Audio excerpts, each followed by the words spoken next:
안녕하십니까. 화약류 관리를 강의하는 이정훈입니다. 자, 이번 시간에는 2015년 제4회 화약류 관리 기사 필기 기출문제를 풀도록 하겠습니다. 자, 1과목이죠. 일반 화약학입니다. 1번 화약류의 시험 중에서 동적 효과를 측정하는 방법은 이렇게 되어 있는데, 동적 효과는 우리가 어떻게 배웠죠? 맹도 시험과 폭속 시험으로 나누죠. 그렇죠, 그죠? 맹도 시험과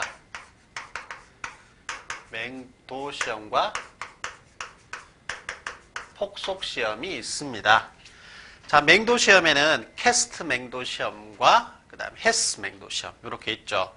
그 다음에 폭속 시험에는 도트리시법, 메데강법, 오실로 그래프법, 전자관 계수법 이렇게 해서 시험 방법이 있었고요. 자, 여기에서는 그렇게 되면 답은 4번의 헤스의 맹도 시험이 될 겁니다. 그렇죠? 연주 압축 시험이라고 하죠. 2번 화약류에 대한 설명으로 옳은 것은, 자, 1번 흑색 화약은 산소 공급제를 포함하지 않는다. 2번 일반적으로 화약류는 온도가 오르면 분해 속도가 빨라진다. 이렇게 되어 있는데, 자, 일반적으로 화약류는 온도가 오르면 분해 속도가 빨라지는 것이 맞죠, 그죠? 그래서 2번. 자, 다음에 3번 시그널 튜브식 비전기식 내관에 대한 설명으로 옳지 않은 것은 비전기식 내관. 자, 튜브입니다. 튜브 형태로 되어 있고요. 안에 내관은 또 역시 있습니다. 근데 이제 그 전기선으로 전류가 흘러 들어가는 것이 아니라 튜브, 가느다란 튜브 내에 화공약품이 있어서, 자, 그것이 이제 타 들어가면서 결국은 터지도록 되어 있는데, 제가 2차에서도 설명을 드리고 할 겁니다만은, 뚜껑도 이렇게 있고요. 그 다음에 이렇게 생겨서 튜브가 하나가 있습니다. 하나. 안쪽에는 보면은 이렇게 전기식 내관이 들어있죠. 여기서 또 이렇게 연결을 하고, 그죠? 이 뚜껑이 있어서 이 부분이 딸깍딸깍 열리고 닫을 수 있도록 되어 있습니다. 이 튜브 말이죠, 튜브. 자, 이것이 이제 확대를 해보면 이 부분을 튜브로 이렇게 되어 있겠죠. 튜브로 되어 있고, 안에는 화공약품이 들어있다. 이런 겁니다. 그리고 내관은 전기 내관하고 똑같이 생겼어요. 그리고 지발시차도 줄 수가 있습니다. 자, 1번의 시그널 튜브식 내부에 코팅되는 화약은 HMX와 AL, 즉 알루미늄 혼합물이다. HMX는 나이트로아민이라고 해서 옥토겐이라고 합니다. 옥토겐이라고도 이야기를 해요. 그래서 이것은 크게 보면 족보를 따져보면 헥소겐과 형제지간이다. 이렇게 이제 생각하시면 될 것 같습니다. 자, 그 다음에 2번. 전기내관에 비해 다양한 발파 패턴 설계가 가능하다. 이렇게 튜브로 여러 가지 연결을 해서 사용하니까. 그럼 세 번째, 전기 스타트로 기폭이 되지만 고압내관이나 도화선으로 기폭한다. 아니에요. 튜브를 제가 지워버렸는데 이렇게 있고, 전기 스타트라고 해서 이렇게 이제 기구가 있고, 눌렀다가 탁 놓으면 여기 스파크가 뜨면서 안에 있는 화공품이 타 들어가면서 이제 기폭이 되는 시스템이고, 고압내관이나 도화선으로 기폭하지 않습니다. 자, 전기 스타트로 기폭되는 것까지만 맞습니다. 그래서 옳지 않은 것 했기 때문에 답은 3번이 되겠죠. 자, 4번. 탄광 폭약이 폭발하였을 때 객내 이상 폭발 원인으로 가장 거리가 먼 것은 이렇게 되어 있는데, 자, 2번에 폭발 온도가 낮은데 크게 폭발이 생길 일은 좀 아무래도 적겠죠. 그죠? 그래서 2번이고요. 5번 다음 중에서 상황에 따른 폭약의 선정이 적절하지 않은 것은 이렇게 되어 있고, 1번 굳은 암석. 딱딱한 암석이죠. 자, 이러면 정적 효과가 큰 것보다는 동적 효과가 큰 폭약을 써야 되기 때문에 1번이 틀렸다. 이렇게 봅니다. 나머지는 한번 읽어보시고. 6번. 다음 화약류 가운데서 기폭약이 들어있지 않는 것으로만 이루어진 조합은 이렇게 되어 있습니다. 자, 1번에 보면 총용 내관이 보이고요. 2번 동그라미에 전기 내관이 보이고, 4번 동그라미에 고압 내관이 보이죠. 내관은 전체적으로 기폭약이 들어있죠. 그죠? 3번은 보면 흑색 화약, 흑하리, 도화선, 피크린산 이런 것들은 기폭약이 들어있지 않고 그 자체로 화약이나 폭약이라고 볼 수 있죠. 그죠? 안 그러면 화공품 뭐 이렇게 볼 수 있습니다. 그 다음 7번 다음 중 산소 공급제가 아닌 것은 산소 공급제는 무조건 산자가 들어갔다. 그것을 키포인트로 잡아라라고 제가 말씀드렸고 1번에 질산, 3번에 염소산, 4번에 질산 이렇게 되니까 답은 2번이 되겠죠. 염화나트륨 소금입니다. 자, 답은 2번이고 8번 흑색 화약의 제조 원료가 아닌 것은 이렇게 되어 있는데 자, 질산칼륨 KNO3가 75%, KNO3 그죠? KNO3가 75%. 그다음 황도 들었고요. 황. 그다음에 자, 탄소 뭐 이렇게 목분 이렇게 되는데 75대 10대 15% 그죠? 75대 10대 15% 정도의 비율로 섞여 있습니다. 그래서 답은 3번이죠. 셀룰로스. 자, 9번 화약류 성능 시험 방법 중에서 폭약 10g을 장전하여 중량 17kg의 탄환을 발사시켰다 이렇게 되는데 우리 책에 보시게 되면 폭약 10g까지는 나옵니다. 근데 우리 책에 지금 뭐 중량 약 17kg의 탄환을 발사시킨다. 17kg이라는 수치는 없었죠. 한번 밑줄 끄고 보시고요. 어쨌든 나머지 설명 다 있어요. 우리 책에 10g을 장전해서 탄환을 발소시켜 구포의 후퇴에 의한 여기까지만 하더라도 답은 골라낼 수 있습니다. 우리가 3번의 탄동 구포 시험 이렇게 될 겁니다. 자, 그 다음에 10번째 화약 배합제에 대한 설명으로 옳은 것은 되어 있고요. 1번 산소 공급제란 뭐 질산칼륨 위에 있었죠. 염소산 칼륨 뭐 이런 것들이고 폭발할 때 생성가스를 사람과 가축에 피해가 없는 산화물로 하기 위해 배합되는 것으로서 나프탈렌 또는 KCl 등이 있다. 이렇게 되어 있는데 아니죠. 나프탈렌, KCl은 산자가 없잖아요. 그래서 산소 공급제는 질산칼륨, 뭐 염소산칼륨 이런 것들이 이야기를 합니다. 틀린 말이고요. 2번 감열소염제는 뭡니까? 폭발 온도를 낮추고 폭염을 억제하는 것이죠. 그죠? 그래서 감열소염제가 바로 오히려 소금 이런 것들이죠. 다른 설명으로 지금 돼 있고 3번 보시면 예감제란 폭약의 감도 폭약이 좀 둔감한 것은 감도를 높여서 보강해서 정대시키기 위해 배합되는 것으로서 TNT 또는 DNN 이런 것들이 있습니다. 대표적이고 3번이 맞는 말이죠. 그죠? 4번 뭐 가연제가 뭐 목탄 이런 것들이 있습니다. 그래서 3번이 좀 바르게 설명한 것이다. 이렇게 보시면 되겠죠.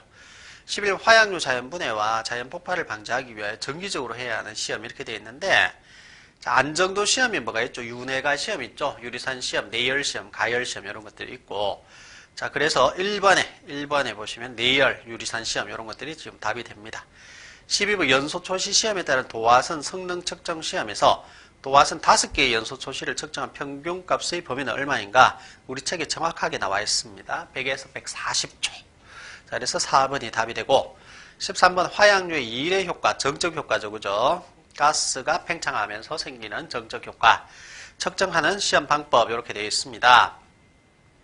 자, 정적 효과를 하는 시험 방법에는 폭력 시험과 스트렝스 시험이 있습니다. 그죠? 폭력 시험과 스트렝스 시험. 폭력 시험과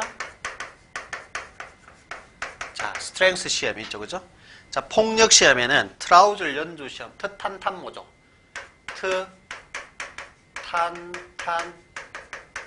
트탄탄모 시험이 있습니다. 트라우즐 연주 시험, 탄동 진자 시험, 탄동 구포 시험, 모래 시험 등이 있습니다. 자, 그래서 여기에서는 뭐 3번에 뭐 연주 시험 이렇게 보시면 될 것 같고요.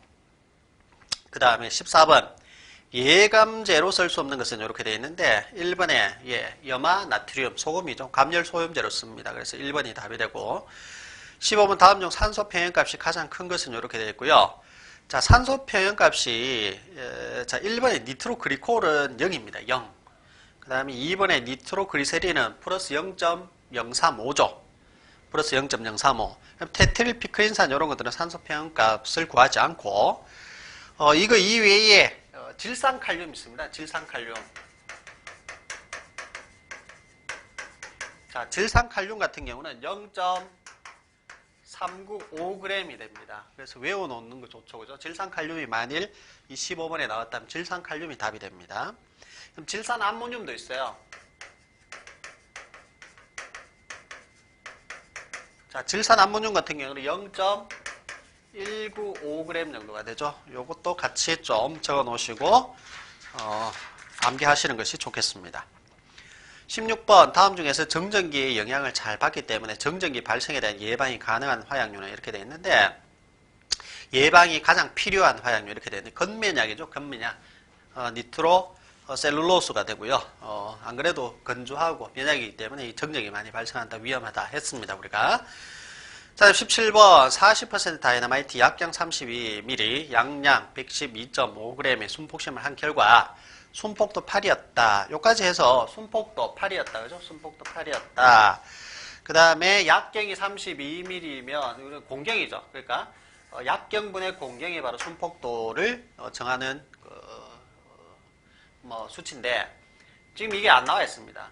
x는 32 곱하기 8하면 192가 되겠죠. 192. x는 192다. 공경이 192라는 이야기겠죠. 얼마 후 재시험을 하였을 때는 순폭도가 192mm가 되었다. 죄송합니다. 거리 요걸 구해보니까 256이 되었어요. 256. 예, 그렇게 되겠네요. 그죠? 이렇게 되고, 얼마 후 재시험을 하였을 때는 순폭거리가 192가 되었다. 이렇게 되었다는 겁니다. 그러면, 첫 번째 지금, 뭐죠, 지금? 제가 지금 설명하면서 약간 착각을 했는데, 순폭 시험을 한 결과 순폭도가 8이었다. 그렇죠. 예, 순폭도는 제가 디카플링 지수하고 헷갈렸어요. 순폭도는, 이게 이제 약경이고, 약경에 대해서 위쪽에 순폭거리가 나오죠. 순폭거리.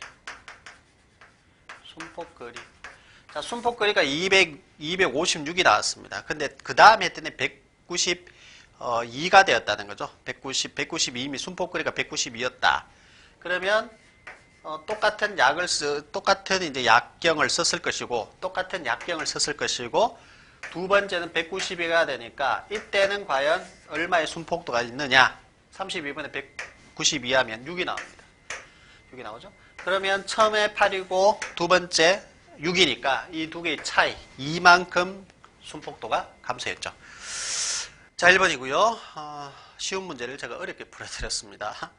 자, 18번 RDX라고 하는 건 헥소겐인데 RDX를 헥소겐이라 부르는 곳은 독일에서 그렇게 부릅니다. 영화 관계가 없는 것은 자, 1번 시클로나이트라고 되어 있는데 시클로나이트 이게 정식 명칭입니다. 정식 명칭이랍니다. 2번 헥소겐은 역시 독일에서 그렇게 부릅니다. 독일. 그 다음에 3번에 티포다. 요것은 이탈리아에서 이렇게 부른답니다. 그래서 쉽지만 좀 어려운 문제에 해당하죠. 사실 4번의 테트릴 답을 고르기는 굉장히 쉬운 것 같아요. 테트릴은 RDX 완전히 다르니까 4번이 답이고 나라마다 약간씩 다르게 부른다. 1, 2, 3 이렇게 부른다는 것을 봐두시도록 합니다. 19번 주석도는 낙관 내에 용융된 폭약을 채워서 선 모양으로 뽑아낸 것으로서 폭속은 5,500m/s.